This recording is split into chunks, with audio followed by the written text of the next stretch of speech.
Her voice echoed through the boardroom speaker like a bullet dipped in perfume. I'm proud to announce my patent filing for the Clara cell, an energy leap that'll redefine power storage as we know it. The silence that followed wasn't admiration. It was confusion, hesitation. Like everyone in the room suddenly tasted metal. Because behind that closed door, at that polished oak table with Vellum Capital senior partners, she wasn't just pitching tech. She was walking into a lion's mouth lined with her own stolen teeth. Let me rewind. 3 hours earlier, I'd been eating cold chili from a plastic container in my pickup, parked 2 blocks from that same high-rise. I watched her stride in, red heels, glossy tablet, the same Prada bag she bought right after her breakthrough. I'd seen the receipt forwarded from her assistant, by mistake. Turns out geniuses also forget to log out of shared cloud folders. None of that mattered once she stepped into the conference room, not realizing who had been there first, because I'd already spent 2 weeks laying the minefield. Every document, every timestamp, every backdated email string and Slack export was already submitted to Vellum's legal team under an alias that traced back to my shell company, established 3 years ago in Delaware. They didn't need to know my face. They only needed the proof. I had enough to turn Clara's smug little house of cards into a napkin fire. I didn't do it for the money. I did it because the last thing my father said before he died, hooked to a morphine drip, shaking from ALS, was don't let her win again. He'd seen her destroy Mom's business in 07. Hell, Clara was the reason we spent that winter heating the house with the oven and dry humoring canned ravioli. Now she wanted to put my name in her rearview mirror again. Not this time. I watched the elevator numbers tick up on my burner phone, tracking her floor. Then I opened Twitter. There it was. The scheduled post went live, breaking. Patent records show Clara M. Ellis's Clara cell was filed 14 months after existing priority claims under NY-based Parallax Concepts, LLC. Sources confirm internal investigation underway. 100 likes in 20 seconds. Comments already rolling in. Back in the boardroom, someone coughed. Another partner cleared his throat, and Clara, bless her empty soul, kept presenting, laser pointer shaking slightly. She didn't know that across the glass wall in the observation room, I was watching everything through a one-way mirror. And her face hadn't drained yet. But it would. She kept talking, unaware that every syllable was walking her closer to a cliff. And of course, she said, swiping to a slide labeled projected licensing revenue, our current negotiations with Tesla's R&D division suggest a 7-figure baseline within the first fiscal quarter. Wrong move. I saw Gordon Reese, Vellum's founder, lean back in his chair. One brow lifted, not at the slide, at the word hour, like he just tasted something off in his champagne. Meanwhile, across the table, Amelia Choi, IP lawyer Clara hadn't bothered Googling, tapped her pen once, then twice. She was the one who'd called me last week. The one who said, we don't like being lied to. If this invention is yours, prove it. I sent her the raw data, video footage, metadata, the receipt from the first 3D print shop I used in 2019, even the coffee-stained notebook page, where I sketched the early voltage stack diagram, next to a phone number labeled Rachel from Taco Bell, don't drunk dial. She called me back an hour later, we'll handle the rest. So now, in real time, I got to watch the lawyers study Clara like a lab rat wearing lipstick. The kind of silence where you can hear a reputation unravel. She clicked to the next slide, technical architecture. And that's when Reese finally cut her off. This is impressive, he said slowly, almost kindly, like a teacher addressing a toddler who's drawn a crude dinosaur and called it mommy. But I do have a question. Clara smiled like she was ready to be crowned, of course. Do you know who owns Parallax Concepts? Reese asked. She blinked. I'm sorry, Parallax Concepts LLC, he repeated, reaching under the table and placing a folder in front of him, firm holding the prior art patents on this technology. It seems your filing came well after their original claim. In fact, your abstract appears to be, shall we say, suspiciously aligned. You could feel it happen, that shift, like the oxygen got thinner. Her knuckles whitened against the edge of the table. There must be a mistake, she said, voice suddenly tight, throat clearing itself. I've worked on this for, Amelia cut in gently. Clara, do you not recognize any of the circuitry? The modeling language, even the naming conventions? You presented with a file called B12 Final Thisone PPTX. That's not even your naming structure. That's how he labels his files. Clara froze. It was the first time she didn't have a retort. She opened her mouth, then shut it, blinked again. That's when Reese turned to the glass wall and smiled. He knew. Behind the mirror, I didn't move. Smile back, I just watched. Waited, because her face hadn't drained yet, not fully. But the next 30 seconds, they'd make her wish she'd never learned my name. She tried to recover like a drunk slipping on ice and pretending it was a dance move. I don't know what this is, Clara said, laughing too sharply. Parallax concepts. I've never heard of them. This must be some kind of setup. I mean, anyone can file a— Reese's smile didn't reach his eyes. You submitted an invention built on layered graphene logic clusters that exactly match what's already been filed by Parallax, down to the thermal regulation coefficients. Even the typos are identical. Amelia slid a printed page across the table. Here's your patent abstract, she said. Then another. And here's theirs. You copy-pasted, Clara. You didn't even change the misspelled word capacitor. You wrote it as capactor. Twice. The room went dead quiet. The first time in her life, Clara didn't reach for charm, for spin, for her practiced eyebrow raise or carefully manicured laugh. She just sat there hollow like a mannequin that finally realized it was naked under floodlights. What is this? She whispered. Reese opened the folder, pulled out a thin stack of photos. My garage in Dayton, my notes, my solder-stained workbench, my selfie holding the first Ugly as Sin prototype. They were time-stamped, watermarked, registered.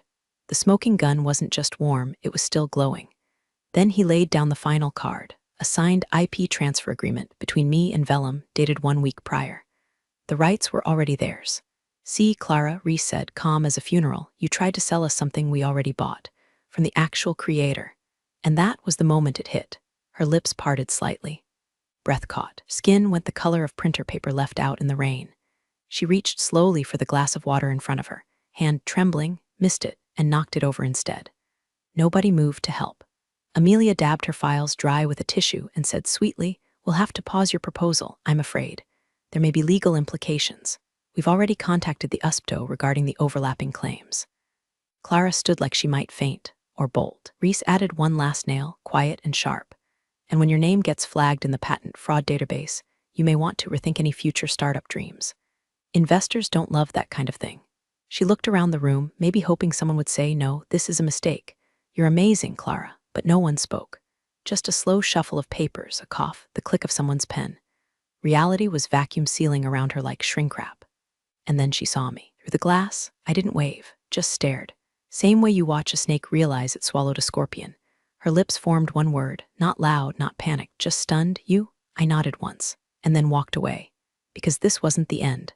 This was the ignition point, and Clara hadn't even read the terms of what she'd really just triggered. The fallout didn't start with a bang. It started with a ping. Clara must have barely made it to the elevator before her phone lit up, first from Amelia's formal cease and desist, then from the USPTO notification alerting her to a pending investigation. But that wasn't the worst of it. The worst came from within her own firm, Midwest Genesis Ventures, when their general counsel looped her into a furious email thread titled simply, Patent Fraud Exposure Immediate Review Needed. By 3:15 p.m., her LinkedIn was still up. By 3:17, the inventor, innovator, disruptor, tagline was gone, replaced with nothing, blank. And by 4:00 p.m., I was already in the next meeting, different floor, different suit, same building, shaking hands with the actual decision-makers of Vellum Capital. Except this time, I had the seat at the head of the table. Not her. You should know, Reese said after the handshakes, we called the Department of Energy. They're interested. Especially after we shared the revised specs. He tapped the portfolio in front of him. Want to lawyer up, but in a good way this time. I nodded, still buzzing on adrenaline and bitter satisfaction, though I kept it cool. What I didn't say, what I didn't need to say, was that this wasn't revenge. It was reclamation. My invention, my name, my father's promise honored. But Clara wasn't done squirming. That evening, she did what cornered narcissists do best, damage control wrapped in delusion. She called me. Blocked number. 2 seconds of static. Her voice, that same weaponized syrup I'd grown up dodging. Look, we need to talk. I let her sit in the silence for 5 full seconds before answering. No, you need to shut up and listen for once in your life. She gasped like that shocked her. Like she still believed I'd roll over because she had the same last name as me. Do you know what you've done? She hissed. You've embarrassed me. I could have brought you in on this. You didn't have to go behind my back, I laughed. Came out ugly, jagged. You stole from me. You stole the only thing I've built in 10 years. You used my work like it was your accessory. And now you want to play victim? She shifted gears instantly. Fine. Maybe I pushed the envelope, but think about the optics. You look vindictive. I look like a pioneer who got blindsided. You want your name in headlines next to billion-dollar battery or next to family drama. You think this is about optics, I said, voice dropping. Clara, I don't care if the whole world sees your mugshot next to a damn deepfake of me juggling gerbils. You tried to erase me. Now you get to watch what happens when erasure backfires. She started to say something, maybe another lie, maybe some warped apology. But I hung up and forwarded the call recording to Vellum's legal team, just in case. By midnight, things happened. The first article broke on Tech Chronicle.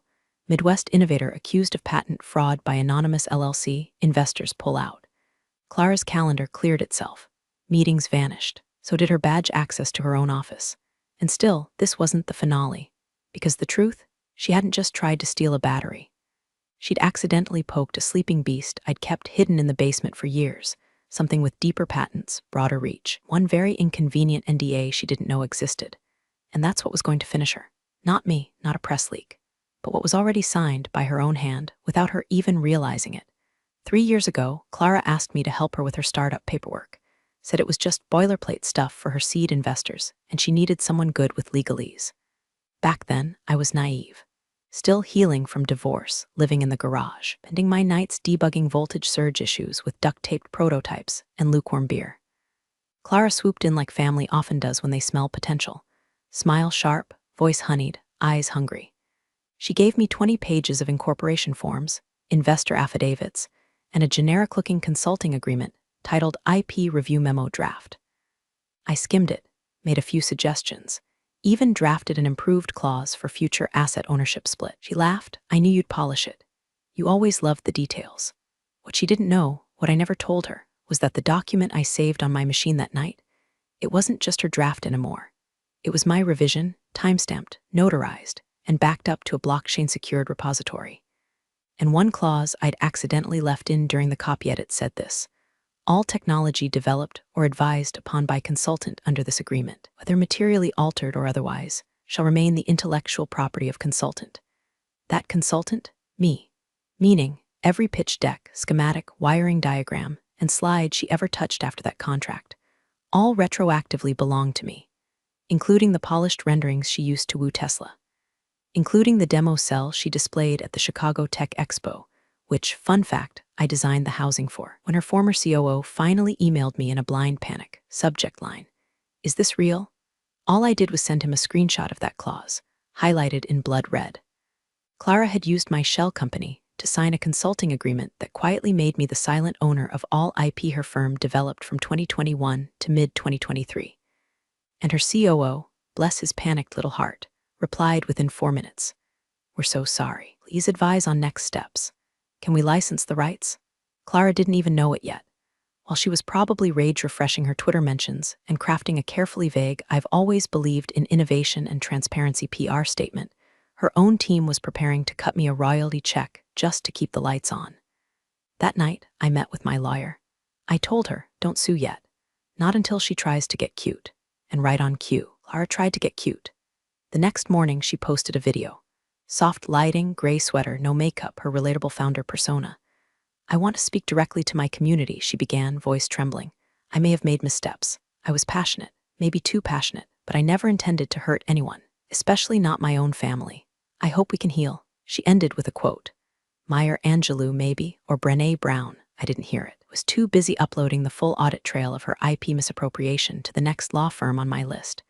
Because her video wasn't a peace offering. It was a preemptive move. She knew the real storm was coming. She just didn't know where it would hit first. Spoiler, it wasn't going to be court. It wasn't going to be tech media. It was going to be the investors, the same men and women who hated surprises and already smelled risk like wolves smell blood. One of them was already scheduled to speak with me privately, in a room where her name was suddenly radioactive. The meeting wasn't in some boardroom with ergonomic chairs and imported espresso. It was in the back of a golf club outside Cincinnati. Cigar smoke in the air, a bourbon decanter on the table, and 5 men who'd never needed LinkedIn because their last names opened doors.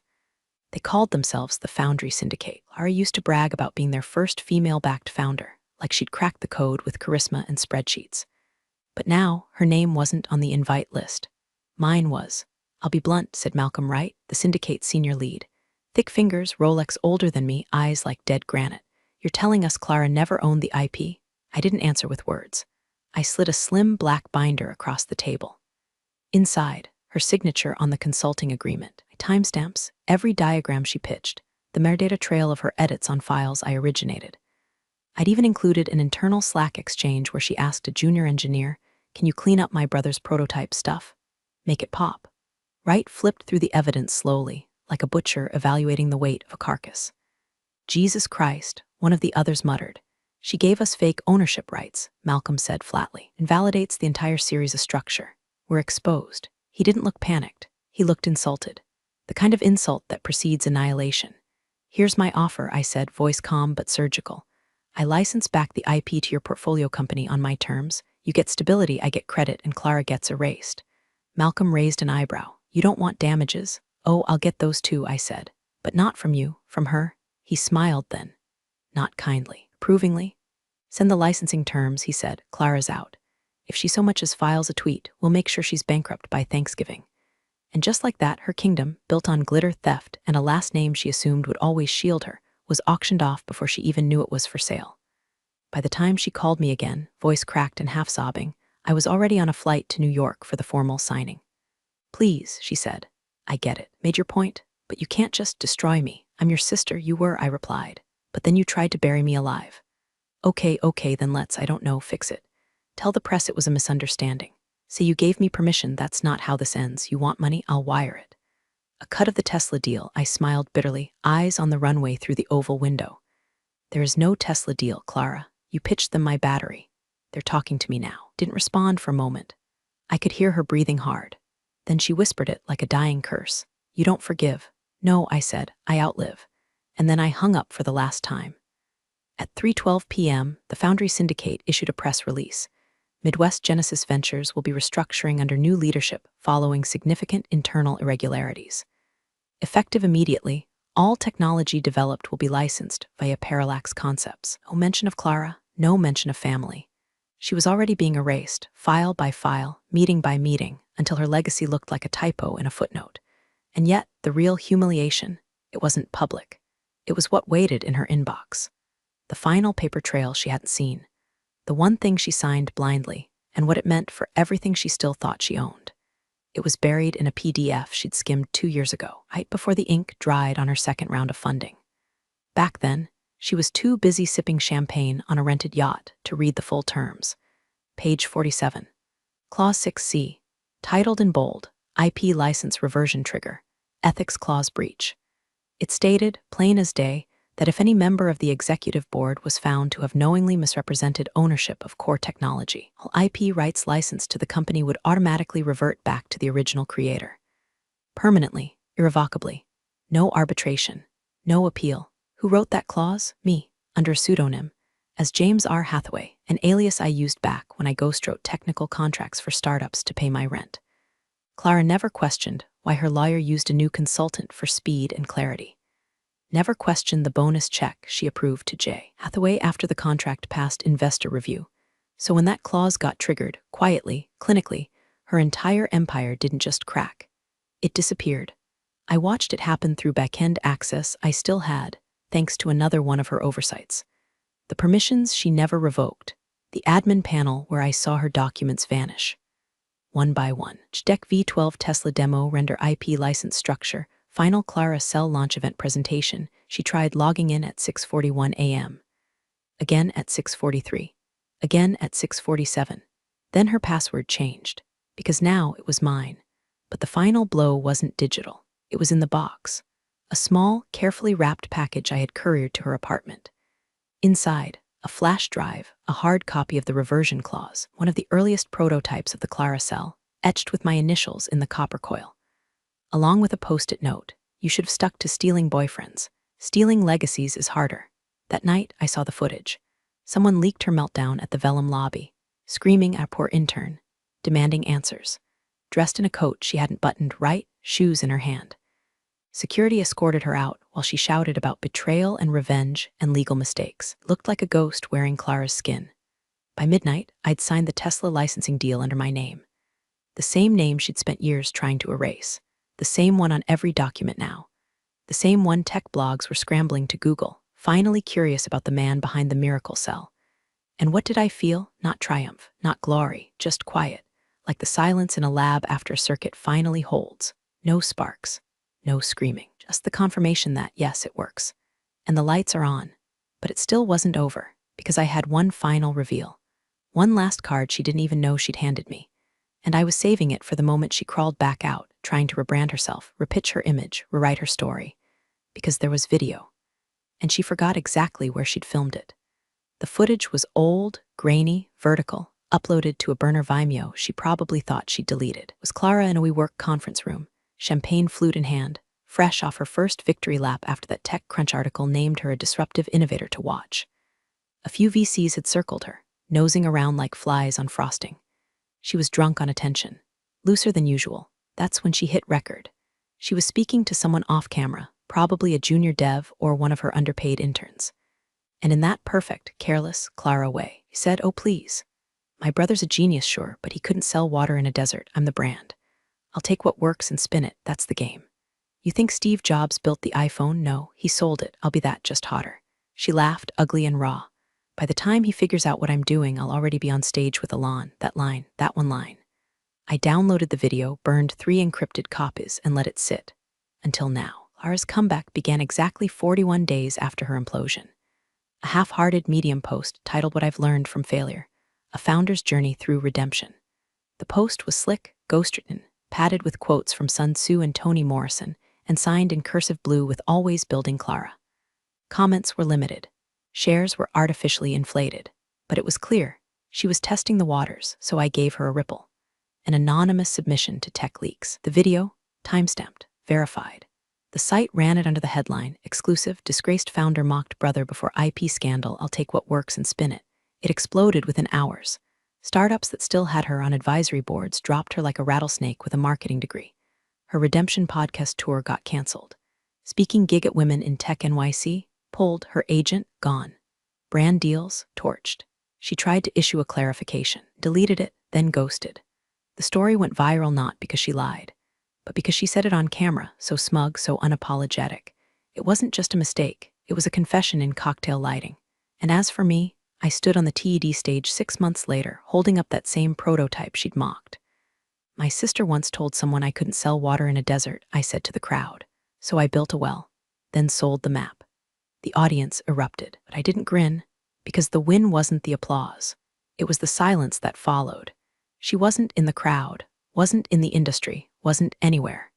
Her name had vanished from the footnotes of innovation, and mine had taken its place, quiet, steady, unshakable, not our vengeance, but because some legacies aren't stolen, they survive.